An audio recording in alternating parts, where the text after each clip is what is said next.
I'm not a big fan of standing up and talking down at people. So we're going to sit here and fellowship together and have a conversation. One of the things that used to bother me is when I'd go to a meeting or I listened to somebody talking in authority is that they look down at you. You know, there's only one person I kneel to in this world, and that's the Lord. Everybody else is on equal footing with me. So when my first desire to run for council, quite frankly, and I know most of the people in this room, I've seen you all at least once in the last decade. And I decided that the city had annoyed me, and I moved out here to retire. I wanted to play golf, hang out with my grandkids, go fishing, and try to make a difference and leave the world a better place than I found it, because it's certainly been a gift to me. And so I wasn't the anointed one when I ran for office. I had to fight, but I knocked on 20,000 doors. I made 200,000 phone calls. I spent $180,000 of my own money. We had one hotel when I moved here. We have 7 today. We have 4 fine hospitals. We have Rady's Children's Hospital. The Lord's blessed our community. But we're seeing a change in our world that I don't like. I have a great deal of an issue with it. And so all the people in this room, I know that I get, and I just said this to Tim, I'm going to tell you the same thing I told him. I get to hold you accountable. Why? Because we're fellow Christians. I can't hold a non-believer accountable. What I can try and do is lead them in the right direction. And if I can't, then I dust my knees off, I pray for them, but I don't yoke myself with them. Make sense? Right, yeah. So I liken to what's happening in our world, especially in this county, because we are conservative Christians, to John 10:10. Everybody knows it, right? So it's kind of like the thief in the night. They're taking what we believe, and we have 180 million evangelical Christians in this country. Where are they? Why aren't we standing up, standing out, and saying, no, this type of stuff is not acceptable? I'll give you an example. My CPA sent me a link last week, and I'm telling you guys, if I was wearing a diaper, I would have crapped myself. I was that stunned. You click on this link, it takes you to the IRS website, and this is what it says. And I'm not kidding you, I want you to go look at it. In the event that you steal something or that you've gotten something illegally, you have to declare that now by law under the tax code. This is the truth. It gets even better. You can use the vehicle and or tools that you had to acquire to do this theft with as a deduction. And I see, same thing I said. I was like, I thought it was joking. He goes, no, it's not a joke. And it goes down even further. It covers areas about drug sales, prostitution. This is all built into our tax code now. And people tell me all the time, well, you know, being a Christian and religion are not the same. They're not one and the same. I beg to differ. When Christ flipped the tables over in the marketplaces and the coins hit the ground, what happened when he picked up the coin and said, who is this? The Roman guard said, that is Caesar. Will you give unto Caesar what is his? What did Christ say? He said, yes, I'll give unto Caesar what is his, but give unto the Lord what is the Lord's. We are the Lord's people, right? That's a fact. And so I know that I'm going to be held accountable. When I kneel before God, my soul has to be clean. So does yours. Because I don't get to say, Tim told me to do this. That's just not acceptable, right? So here's the problem. Why are we allowing some of these people, and I'm not, you know, as the old adage goes, if you haven't got anything good to say, don't say anything at all. Why are some of these people still in office? Why aren't we raising living heck and getting rid of people like Gavin Newsom, Nancy Pelosi, people that are on councils, people that are in this county? As Christians, we're obligated to do that and say, no, we've had enough. So this is my last year. I'm termed out. I'm going to take a year off for a sabbatical, do some of the things that I enjoy doing, working with animals, with my faith, with my kids, my new grandchild that was a blessing. That's my number 2, and I hope to have 10. But I know that I come from the tree of fruit, you know, and I watch what's happening. I watch people say you can't succeed in this country without having a handout. I believe in giving a hand up to any fellow human being. My mother died when I was 15 years old. The last words she ever said to me were, stop kissing me, as I was giving her CPR. My dad put myself and my 5 sisters in a station wagon, gave us $200, dropped us off in a hotel room in East LA and said, you're on your own. So my relationship with the Lord was pretty strained for a while, to be honest with you. And I can remember doing exactly as I was told because I was 15. I spent that money on a hotel room. I went to a market called Hughes Market, and I stole a pack of bologna and a loaf of bread. And the family felt so bad when I got caught that they filled my grocery basket up, helped me become an emancipated adult so that my sisters didn't go into foster homes. And it was the greatest Christian family I ever met. They lifted me up. They didn't give me a handout. They gave me a way out. And that's what we need to do as fellow Christians. We need to give people a way out. Like I told you, the program with Mike Hestron, Real Men Read. You'd be amazed if you fellowship with people that are in jail, in juvenile hall, a lot of them can't read. They don't have an education. I had somebody say, well, I don't read good. I said, you don't read well. And he looked at me and he goes, isn't that the same thing? I go, no, it's not. And he said, well, can I go to the bathroom? I said, yes, you can, but no, you may not. And he said, okay, I'm lost. What does that mean exactly? And I said, well, do you have a kidney stone? He goes, no. And I said, is there something that's preventing you from urinating? He said, no. I said, then we established you can go to the bathroom. It's may I go to the bathroom, right? But it's the subtleties of the English language. And a lot of times it's not the message, it's the messenger, right? And you think about it in law enforcement. You pull somebody over and you go, hey, butthead, why'd you run the stop sign? Rather than going, would you like to know why I pulled you over? What approach would you want? So I've learned, I try not to be judgmental. I try to be sometimes inordinately honest, which upsets people. And I think most of you know me, know that I'm not short on words when I'm on the dais or if I have a passion for something I believe in. And so I'm begging you as fellow Christians, start being aware, stand up, stand out, watch what's going on. Get involved. I'll reach out to Tim and others. Let's look at the candidates that are coming up. We got new candidates that are running for office. Next year, you're going to have a completely different council. When I first got on council, Mr. Gibbs and I weren't friends. And I told him, I said, Rick, you know what? I said, you'll learn to respect me. And he said, we'll see. And I said, I'm not asking you to. I'll earn it. Watch. Rick spends every Christmas and holiday with me. I dealt with his wife passing away from pancreatic cancer. He is my dearest friend today. The same with Alan Long, the same with Randon Lane. They're good men, but they're not there now. And we have term limits. And I'll be honest with you, I helped fight for term limits. I believe in it.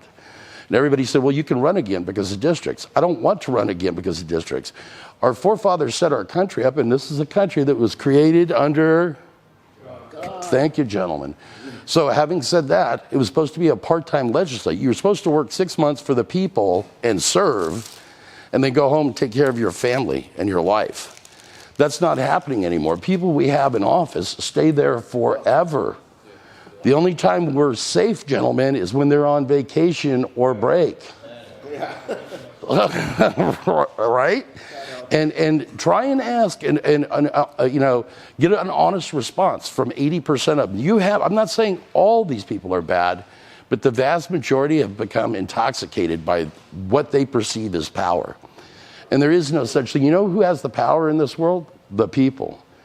The only thing that there are two things that I agree with 100% of the time. The word of Christ, 100% of the time.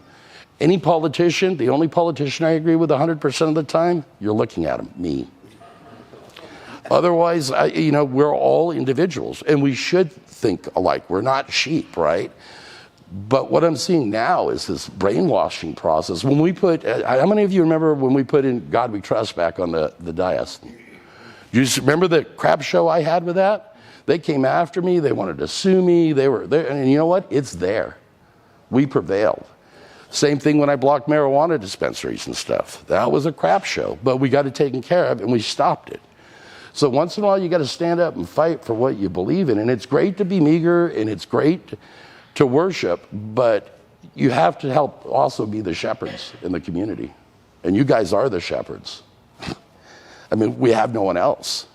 And so, I look and I go, you're the fruit from the tree. Nobody's protecting the tree any longer. I'm sitting here preaching to the choir. We have to be out there going after people that don't believe what we believe. And I think that's the biggest problem. How many pieces of legislation do you think they ground out last year out of Sacramento? I'm just curious.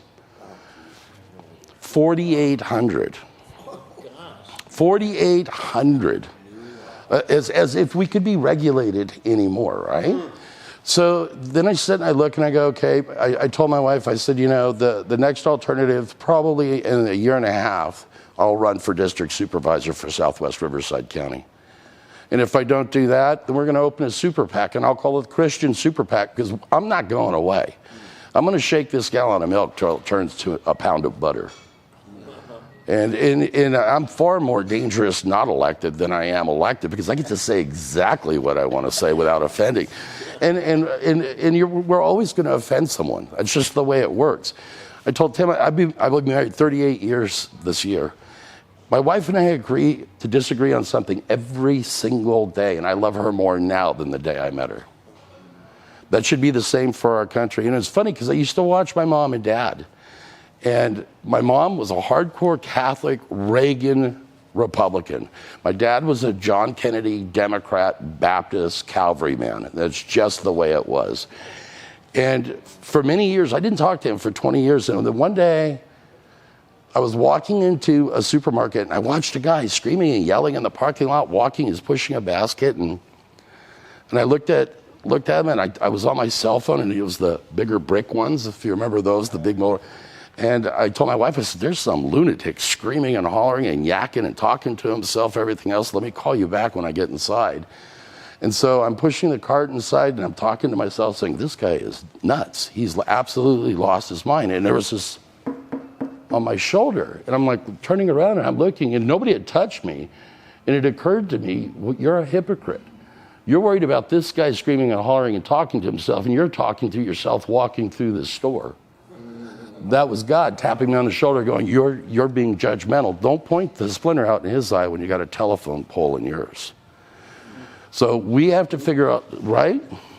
So I just sit there and I go, okay, I've tried to figure out something I read a long time ago in psychology. It said, if you're critical with compassion, that's a good thing.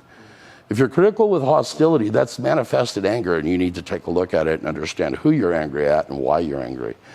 And either you don't have any faith in your life, you don't have the ability to love, because you got to love everyone. One of the things, I work a lot with behavioral medicine, and Tim knows that. My daughter was in charge of behavioral medicine at Loma Linda. She now has 2 practices. It's tragic. It's tragic to see what's happening, because people, there's stigma associated with mental illness that's horrendous. And people are terrified to get help. Some of these are veterans. Some of these are very good people that are in fear to ask for help because they feel their rights may be taken away. Some of them don't have medication. Others are veterans. And I see this more and more. I just had a huge meeting last week where I held the Veterans Administration accountable for what they're doing with this new CBOT they have over here. That my veterans are driving to Loma Linda into La Jolla and San Diego because they can't get help. And that needs to change. We need to stand up for the people that have served our country. It's important. And if you're not, and look at it this way, gentlemen, if these men defended our country the way we're defending the promise that we made to them if they served, we'd all be speaking Russian and Chinese. So that absolutely has to change. At some point, we have to be willing to take accountability and go, okay, we're going to be part of the solution.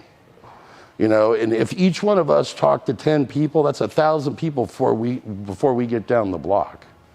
It's time we start stirring up the pot. It's time we start saying, no, we'll give unto you what is yours, but you're going to give unto God what is his, and that's to treat his people with respect. I hear this arguing habitually about mask, no mask, wear a mask. My father passed away last year, and like I was saying, I had that epiphany standing in the parking lot. And that was many years ago, and I learned to forgive my dad. And he had remarried 7 times, and everybody goes, why would you do that? And I said, because by forgiving him, it gave me peace. It wasn't up to me to judge a man who'd been married to a woman for 30 years that passed away. So what I learned quickly was that was being critical without compassion.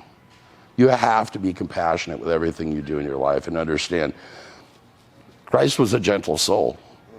He was. And therefore, I try to look and put that turn on and go, because how many think they've walked that path of Christ? It's pretty narrow. That well-worn path, it's pretty big. You can run a lot of Harleys through that. I bet you could run 10 Road Kings side by side and still have lots of room. Yeah. You know, and I can't even begin to count on how many mistakes I've made in my life on my fingers and toes. We're all human. Every day there's a flaw. Your best deeds, my best deeds, they're dirty rags. That's what they are. They don't mean anything in the scheme of accountability. And what you do in this lifetime will certainly echo in eternity. And before I leave, I'm going to make sure I leave my mark in the best way that I possibly can. I'm blessed that my children are brought up, that they're well educated. My grandchildren are loving and kind. And you're right, I don't put anything negative on Facebook, ever. I don't believe in it. I think all you got to do is turn on the news if you want to see negative. You want to see stupid, you want to see ignorant, listen to these people talk on the news. I mean, some of them, quite frankly, need to study for a urine test. It's obscene. Yeah, it's true. I wouldn't trust them to take a pencil across the street for me. And it's just like, I'm just going, and this is what's running our world. This is what's guiding us.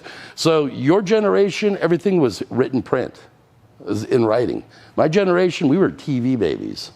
No, I grew up with Carson and the other stuff. Today, I get a text from my kids and my grandkids. It's all in acronyms. I don't even know what half of it even means. You know, and I started laughing, and I thought, God, I'm turning into my dad. I started checking my ears to make sure I didn't have hair growing out of them. Yeah. Last year, he passed away from cancer. And it was interesting. He would call me because I'd have him log on so we could make the appointments with VA and everything. And he called me. He says, darn computer's frozen up again, Junior. I said, what do you mean?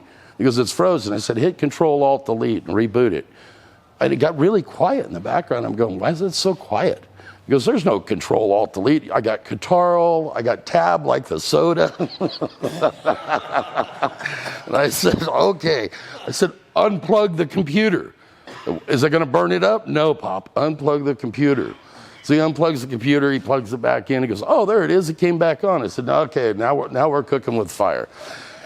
So we live in a world where most people, we have a city app, it's called the Fix It app. How many of you know about it?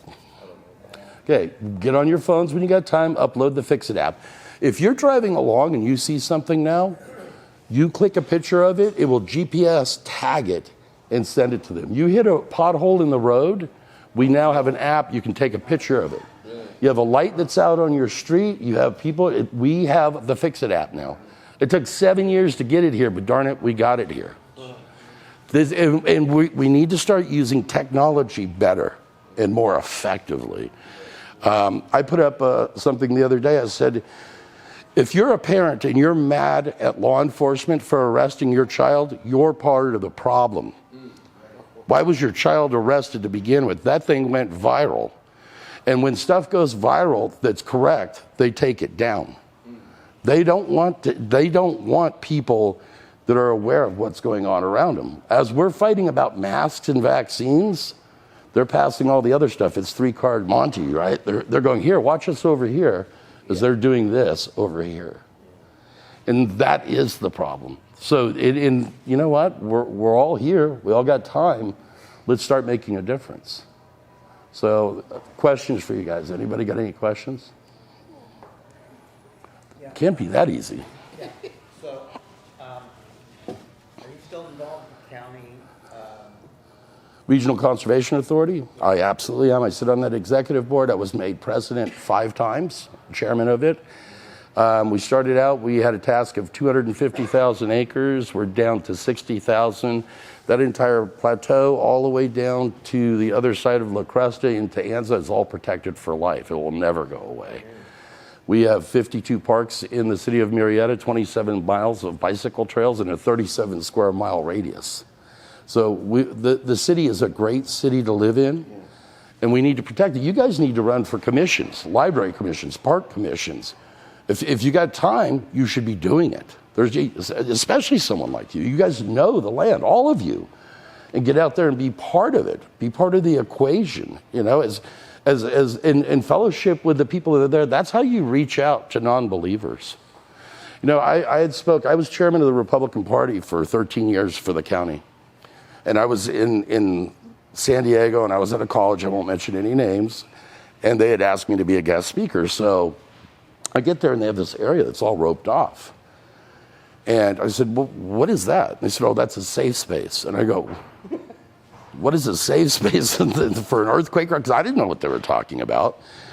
And she said, no, that's for people, they did your bio, Mr. Ingram, and they feel you might be a little too radical and conservative. I was like, wow, really?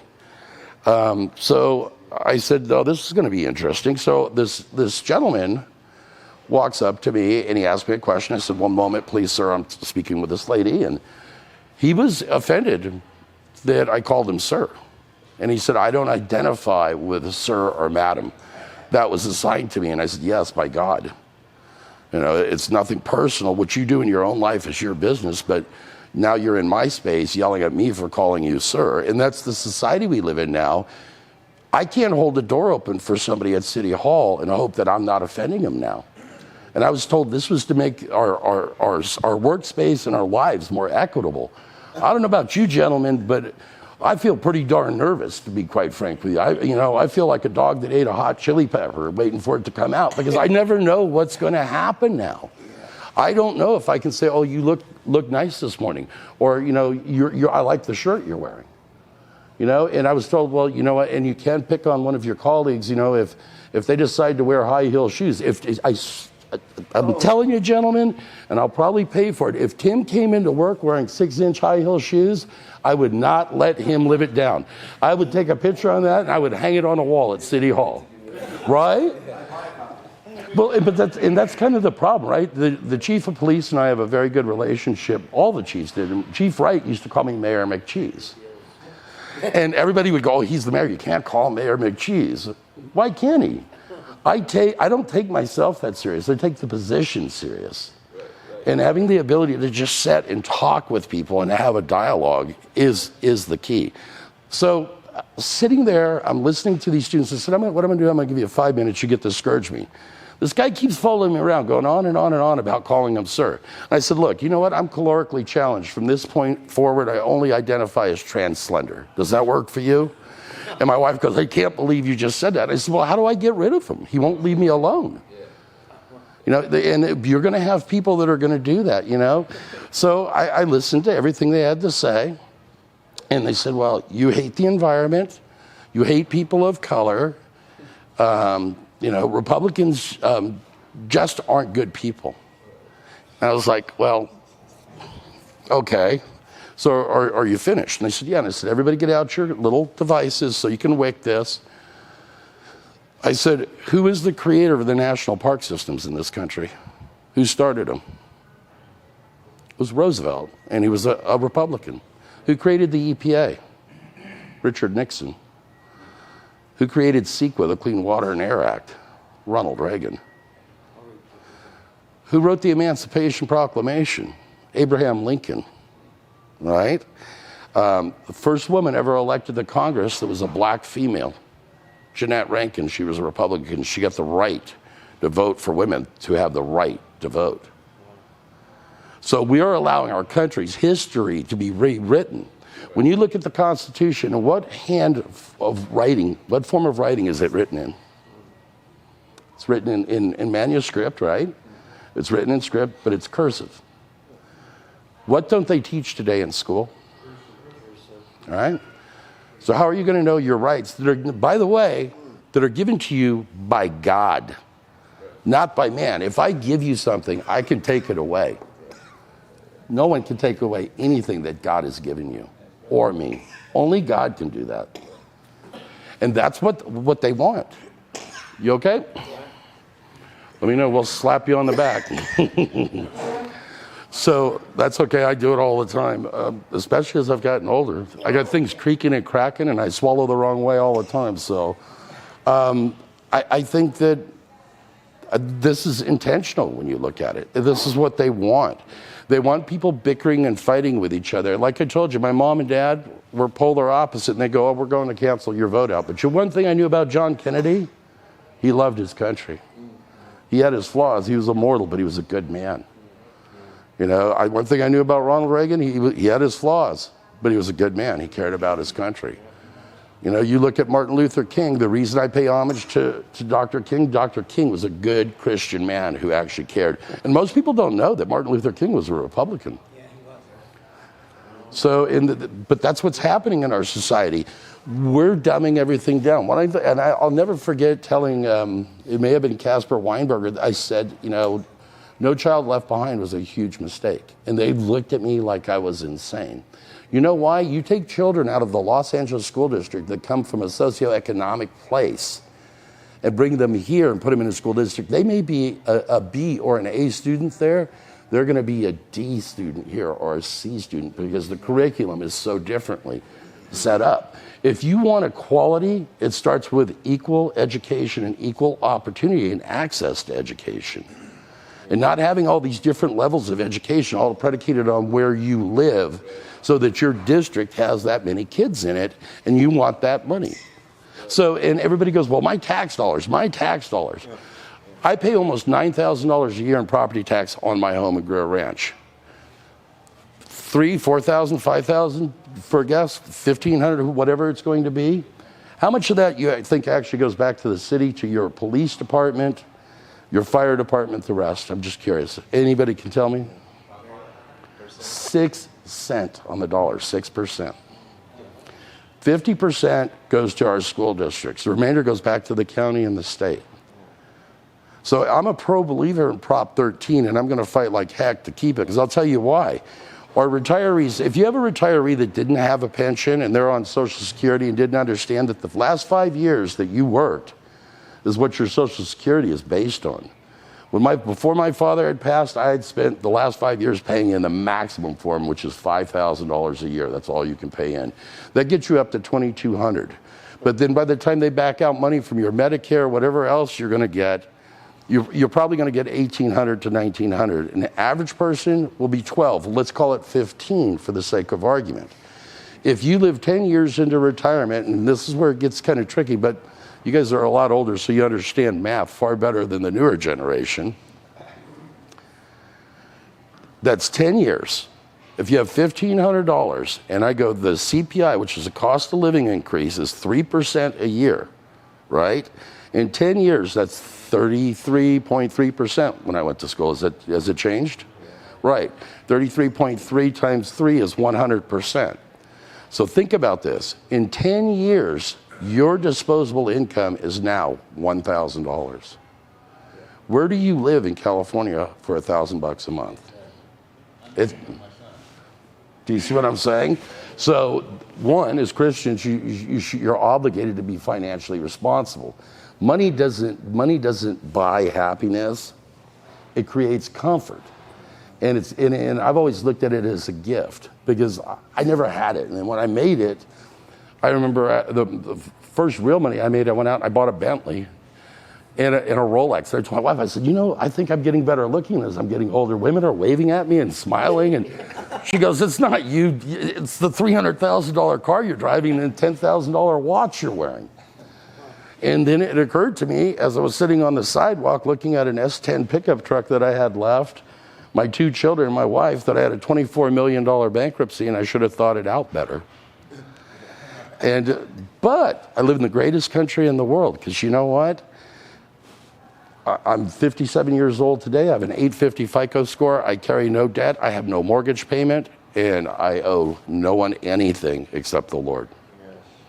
And that comes from living in the greatest country in the world. So it's our job to make sure that we're educating people and watching our education system. When you start looking at it, you know, that's why I say school boards, water boards, these all have impact. You know, it's funny, I was reading something, Mark Twain once said, you know what, whiskey is for drinking, water's for fighting, especially in California. Look at your gas bills, look at your water bills right now, how high they're going. And the things that are happening. We need people on those boards. We need people that we can hold accountable. And go, no, you know what? This is what you said. And we're holding you accountable because you profess to be a Christian. You do that, and we're going to change our world. If we don't, we better start looking for another place to live. Because this is the last bastion left that we have of conservative people in Southern California. Huh? I spent a lot of years fighting to keep it a red county, and I can see they're putting extreme. One of the things that I'm going to be calling on Tim to get a hold of all of you. Mike Hestron, George Soros is now funding a campaign against Mike Hestron, and he's got Bert Strumsky, who he's using, who's also got unlimited capital. The true reality, the sad reality with politics today, is it takes money, and it takes a lot of it. So we need to support. You look at the crime rate in Los Angeles, it went up 150%. It went up across the nation, but it only went up 15% here. We're the third safest city in the nation, and we just said that again the other night by FBI statistics. And we'd probably be the first and second. I think Irvine keeps, importing some crime over here intentionally just to make sure that they can keep that position. But I always said, our area, we export crime. And I remember the first time I talked with Chief Beret, and he said, well, we have to publicize our DUI checkpoints. I was like, excuse me? He said, we have to publicly announce where they're going to be. They have to be on social media. And I was like, come on, you're being facetious. He goes, Jonathan, I wouldn't lie to you. And Mike and I are very close. He's a dear friend. I said, okay, fine. You know what? Let me wrap a brain cell, and I'll get back with you on that. Because I had to look at this to see if it were true. And it is true. But you notice what we did.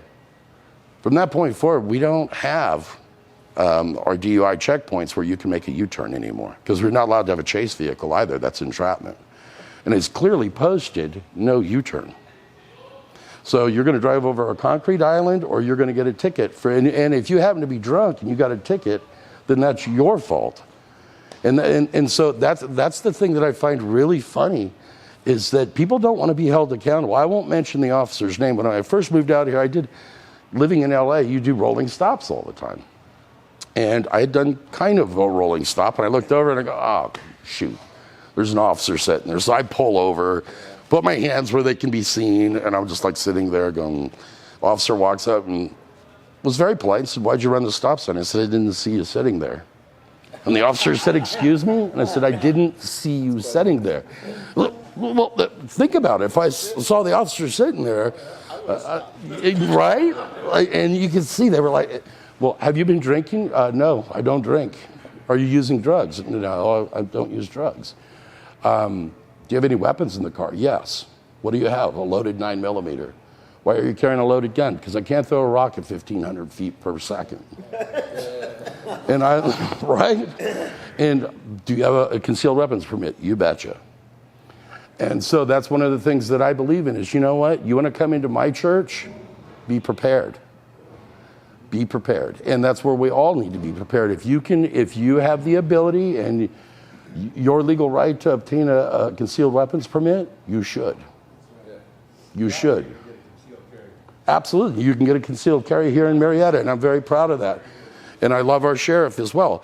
And it's not to say that you ever want to harm somebody, but you know what? I think the sheep herder should be carrying a big stick. And generally it's a good deterrent. I'd rather have honest Christian men carrying guns than criminals. And that's the world we live in today. And that's not going to change anytime soon. You'd be naive to think that it would. So short of that, I've still got a few minutes. We're still good if you got any other questions. I got one. Sure. For education for now, what's Elon Musk, he was once quoted saying, it's easier getting to Mars than it is to change the education system in the U.S. How is that so? I think it's because, one, the teachers' unions have a stronghold, but even the teachers' unions are changing. My youngest daughter teaches at St. Jean's. I had a Catholic education. My son-in-law teaches at Elsinore High School, and there's a vast difference in the curriculum. She actually started out in public school systems and quit and took a 50% pay cut to go to a Christian school to teach because she didn't like the curriculum.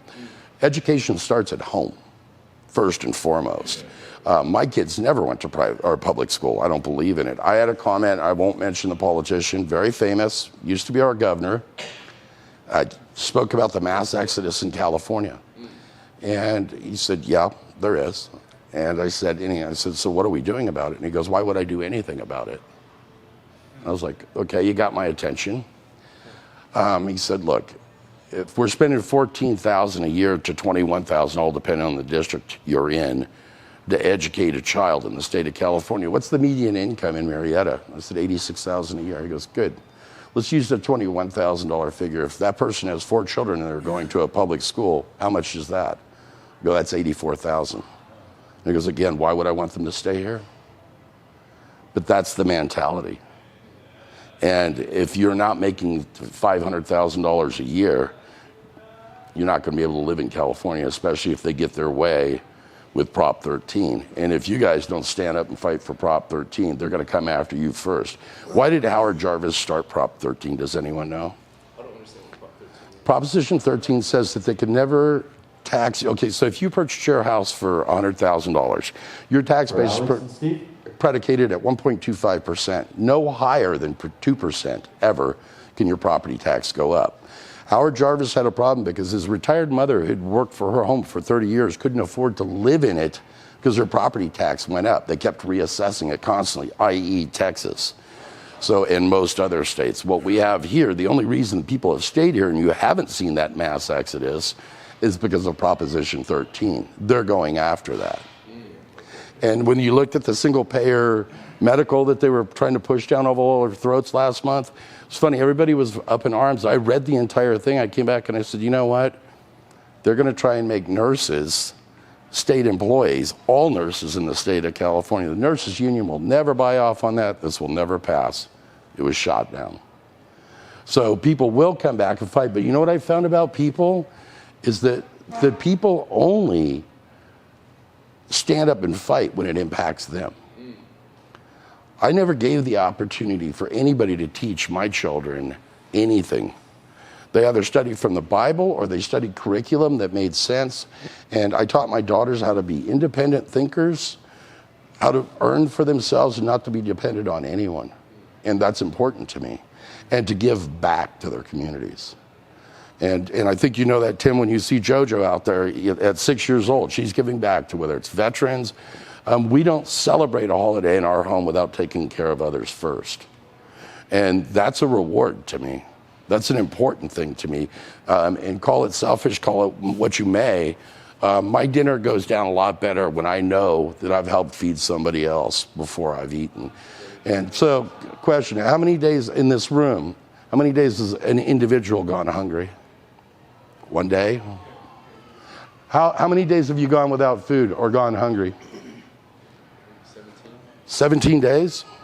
For real? Wow, that's pretty impressive. Whoa.